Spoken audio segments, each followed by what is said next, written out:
Between going to lunch with an elephant or with Kitty, go with the elephant, it's cheaper. Now let us meet our cost of living activist.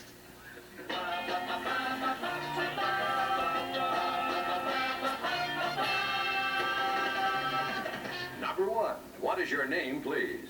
My name is John Malachowski. Number two. My name is John Malachowski. Number three. My name is John Malachowski. And here is the financial fable of John Malachowski, except it isn't a fable, it's true.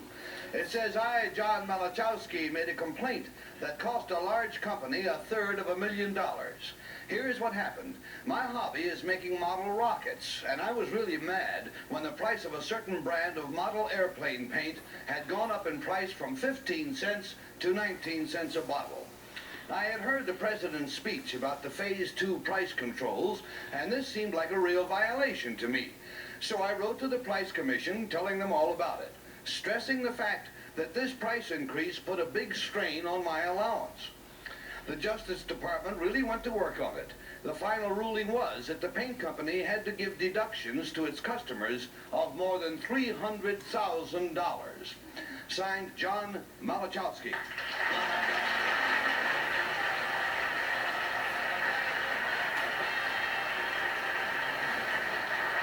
And Peggy Cass, you're the financial wizard in the group.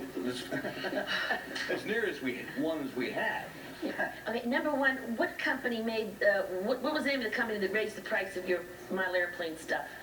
Testers Corporation. Testers? Yes. Thank you. And number two, how much did they have to give you back after you won?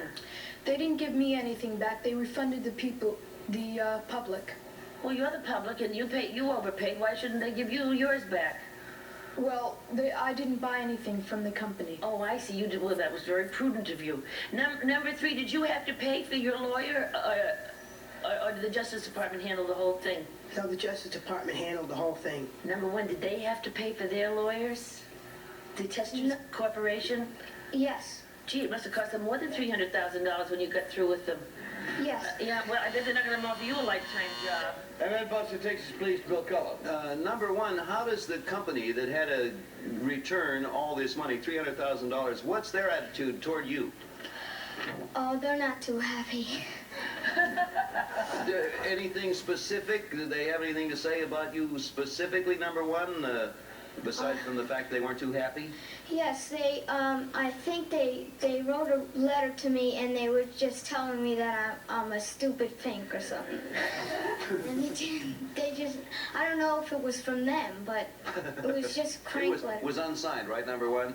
Yes. Yeah, that's a big company. Does that a lot.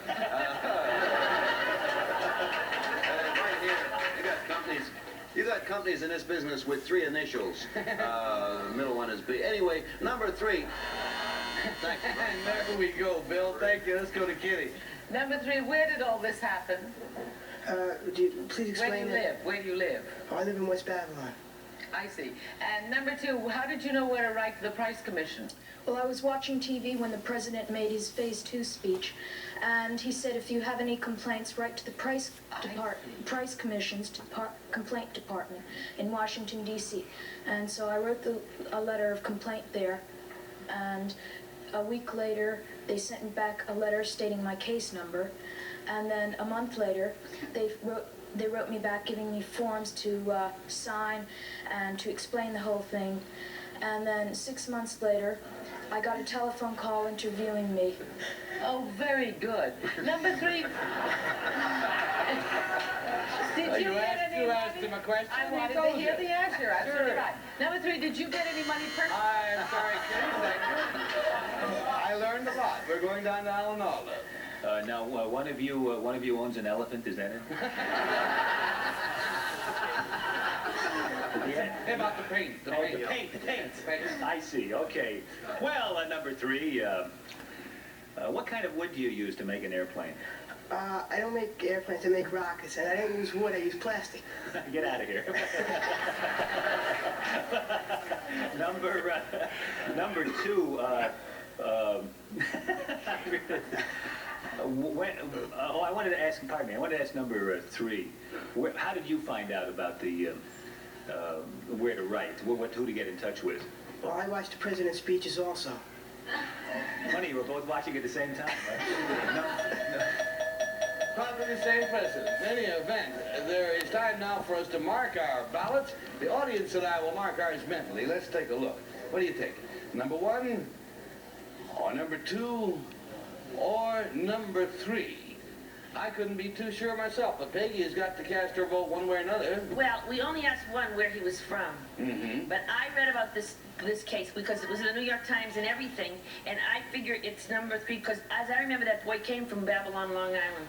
All righty, so you've got a 3 showing, and Bill Cullen. I was torn between 1 and 3, and 1 sort of lost me with a signature on that, or what they called them in the letter there. I don't think a big company like that would do that, although they're certainly apt to. I was left with number 3, and we'll be very happy to get it. We got a pair of 3s, and Kitty. I like them all. I like number 3's explanation. It was very plausible and very good, but number 3 looks like the kind of a boy you always see photographed in Popular Mechanics with his rocket in Central Park. Yeah, budding scientist. All right, we've got a trend shaping up here. We got 3 3s. Alan, you going to go with the bunch, or? Well, I thought number 2 was very verbal about in his answers, and I just thought he just explained things too carefully, as though he prepared it very well. He was obviously a bright person. I had the same feeling about number 1 that Bill did, and it says in the statement here that number 3 that the boy was very angry, and number 3 came out looking mad. So I voted for number 3 just because he was angry. Well, the audience studio audience at least, sounds a little shocked by the shape of events. The votes are in. Will the real John Malachowski please stand up? There.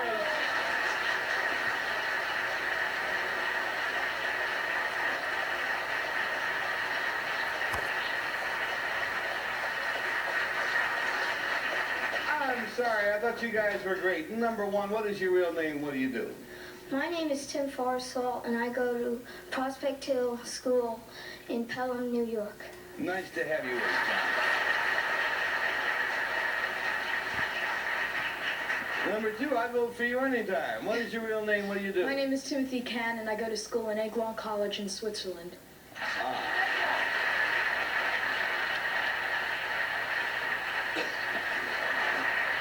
John, I think it's important that I ask you this question, which is that did you personally, we talk about the $300,000, but did you personally benefit from this action against the paint company? No, I didn't.